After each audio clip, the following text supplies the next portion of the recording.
ദൈവജനമേ, ആധിപത്യം നമ്മുടെ കർത്താവ് ഈശോ മിശിഹായ്ക്ക് മാത്രമാണ്.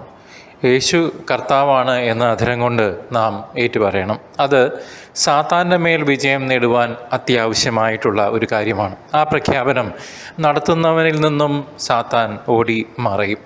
വിടുതലിൻ്റെ ധാരാളം വചനങ്ങൾ വിശുദ്ധ ഗ്രന്ഥത്തിലുണ്ട്. അവ കാണാതെ പഠിച്ച ദിവസവും അധരം കൊണ്ട് ഏറ്റുപറയാൻ നമുക്ക് ശ്രമിക്കാം. സമാധാനത്തിൻ്റെ ദൈവം ഉടൻ തന്നെ സാത്താനെ നിങ്ങളുടെ കാൽ കീഴിലാക്കി തകർത്ത് കളയും. റോമർ 16:20. അവർ ആയുധത്തിലും സാഹസകൃത്യങ്ങളിലും ആശ്രയിക്കുന്നു. നമുക്കെതിരെ വരുന്ന ശത്രുക്കളെയും ലോകം മുഴുവനെ തന്നെയും അങ്കുലി ചലനം കൊണ്ട് തറ പറ്റിക്കുവാൻ കഴിയുന്ന സർവശക്തനായ ദൈവത്തിലാണ് നമ്മുടെ പ്രത്യാശ. 2 മക്കബയർ 8:8. സാത്താൻ പല തന്ത്രങ്ങൾ കൊണ്ട് നമ്മളെ വശീകരിക്കാനും കീഴ്പ്പെടുത്തുവാനും ശ്രമിക്കുന്നു. സിനിമ കാണുമ്പോൾ ഇതാണ് ജീവിതം എന്ന ചിന്തയായിട്ടാവും ചിലപ്പോൾ അത്. സീരിയൽ കാണുമ്പോഴും അങ്ങനെ തന്നെ. ഒരുത്തൻ കയറിയാൽ ഒരു പിടി എണ്ണത്തെ കൂടെ കൂട്ടിക്കൊണ്ടുവരും. അവരാകും അകത്തിരുന്ന് ഭരിക്കുക.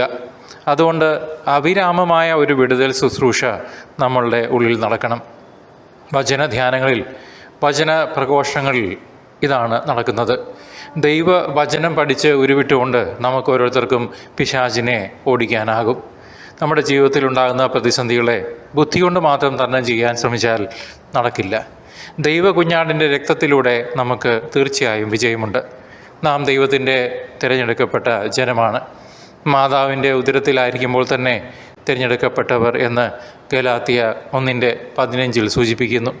ഈശോ പറഞ്ഞിട്ടുണ്ട്, അവിടുന്നാണ് നമ്മെ തിരഞ്ഞെടുത്തത്, നാം അവിടുത്തെ തിരഞ്ഞെടുക്കുകയായിരുന്നില്ല.